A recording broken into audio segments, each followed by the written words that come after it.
Good afternoon and happy Friday, everyone. New at 4, the ATF was among the agencies that responded to a fire at the Maple Cheyenne Lutheran Church today that happened just after 8 a.m. in Harwood. The fire was reported by a passerby who saw smoke coming out of the windows. The ATF and the North Dakota Bureau of Criminal Investigation plan to remain on scene to investigate.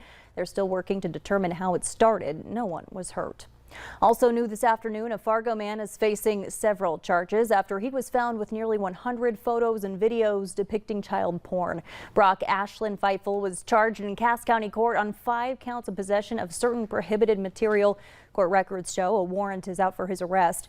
Charging documents explain the images and videos in his possession include children as young as 1 year old. All 5 charges are Class C felonies. Many in the valley are enjoying their Friday weather at the park with man's best friend. It'll be a great evening to get outside before we hit the triple digits. Nathan is here now with a first look at your forecast. Nathan? Yeah, thanks, Stacy. Of course, today not nearly as windy as yesterday. A bit warmer, though, but by and large, we've got some things to wrap up before a hot weekend. Tonight's a good night to get that done. Take a look at this. Our Dakota Magic Casino Skycam. Been watching these flags all afternoon. Haven't seen too much in the way of really strong wind. So just a light breeze is what we're contending with, and plenty of sunshine across the region, just as we expected. Take a look at these current temperatures. We have moved into those lower 80s in the Southern Valley. Grand Forks at 80 degrees, 83 right now in Fargo, 82 in Jamestown, 86 in Bismarck, 86 also Aberdeen, some of the hotter spots. Still holding on to some comfortable lower 70s up in the Roseau and Baudette areas. But of course, we're setting the stage for a hot few days ahead. Wind, as I was saying, has really come down. Take a look at where we're seeing winds. Single-digit winds across Minnesota, but it is increasing across North Dakota out toward Bismarck. So I do expect increasing wind tonight. 10 to 20 miles per hour is all we're expecting, but it'll be an easterly wind that will stick with us here through the overnight. Satellite radar, not a whole lot going on there. Plenty of sunshine. But of course, the extreme heat will be with us for this weekend. First alert weather day raised for Sunday. Dangerous heat index values up over 100 degrees, 107 degree heat index values, Stacy, we could see on Sunday. So of course, we'll break down that full weekend forecast in a few minutes. All right, thanks, Nathan. And with the heat this weekend, it's a good idea to keep that VNL weather app handy. You can get forecast right at your fingertips. Download and use it all for free. Just search VNL weather in your app store.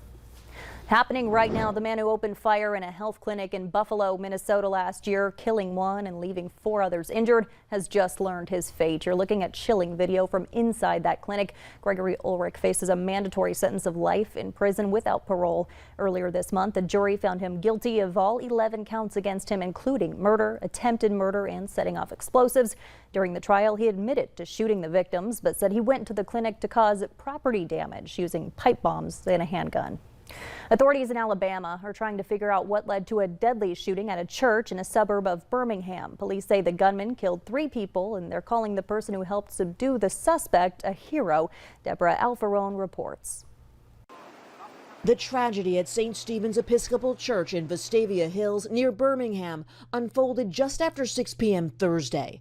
Authorities say a 71-year-old man who attended the church occasionally opened fire at a potluck dinner. At some point, he produced a handgun and began shooting, striking 3 victims. Police say an 84-year-old man and 75-year-old woman were killed. An 84-year-old woman is being treated at a local hospital. Another attendee at the event subdued the suspect and held him down until law enforcement arrived. The person that subdued him is a hero. Reverend John Burris, the church rector, was out of the country at the time. Deeply moved by the radical support of love from many people reaching out from all over the country. The latest high-profile incident of gun violence comes amid ongoing efforts to tighten gun laws that have hit a snag on Capitol Hill. We need everybody out there, whatever your faith or your belief system is, to pray, to think, to meditate, to just send love to this community, because they're going to need all of it. Investigators say the Alabama gunman acted alone and say there is no additional threat to the Vestavia Hills community. Deborah Alfarone, CBS News. According to a recent FBI report, the number of active shooter incidents has skyrocketed last year, jumping more than 50% from the previous year and more than 96% from 2017. New at 4 lawmakers in Minnesota have reached an impasse, according to Governor Tim Walz. Last month, Walz and top legislators announced an agreement on a plan to use $4 billion of the state's budget surplus over the next few years to cut taxes. That's in addition to $4 billion to increase spending in a number of areas and to save another $4 billion in case of an economic slowdown.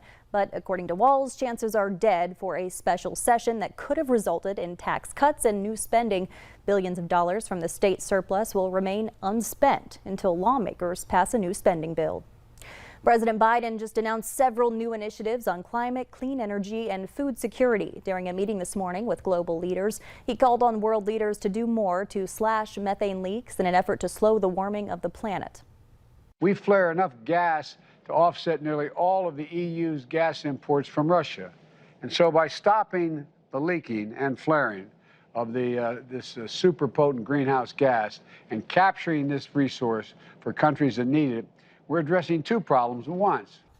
The conference comes as gas prices continue to soar. The president blamed Russia's invasion of Ukraine for disrupting the energy market and urged countries to ramp up production of zero-emission vehicles. The president also touted the bipartisan infrastructure law, which includes more than $20 billion for clean technology projects, and he addressed food shortages worldwide, issuing a challenge to make fertilizer more accessible. The White House says inability to access fertilizer is a problem in many low-income countries and in most major economies. More than 50% of fertilizers do not reach the intended crop. Parents are still scrambling to find baby formula, and the Biden administration's Operation Fly formula flights ramped up this week to address that shortage. More shipments arrived today from overseas. Earlier this month, the FDA was celebrating the reopening of the Abbott plant in Michigan, whose shutdown for safety issues spurred the crisis. Today, the FDA is set to return to the facility after weather damage has now forced it to shut down again. U.S. regulators authorized the first COVID-19 shots for infants and preschoolers. While young children generally don't get as sick from COVID-19 as older kids and adults, their hospitalizations surged during the Omicron wave. It opens the door for roughly 18 million children to receive the shots. The CDC will make its recommendation tomorrow. A final sign-off is expected soon after.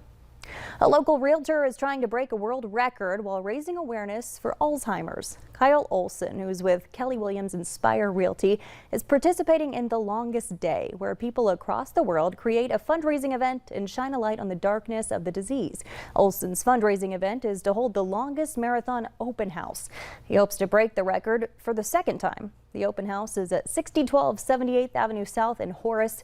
His goal is to raise $15,000, and he says if he sells the house, he'll donate 10% of his commission to the Alzheimer's Association. It looks like not a lot of sleep.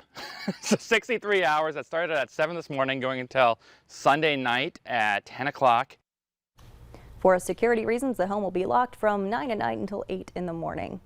The most recent potato variety to join McDonald's approved list is the Dakota Russet, developed in North Dakota State University. It was created by Assunta Thompson, an associate professor of plant science. Developers say the potato has gold skin and it's low in sugar, which makes the ideal for French fry making. Thompson says having the potato accepted by McDonald's is a dream come true. It's already being rolled out in McDonald's fries.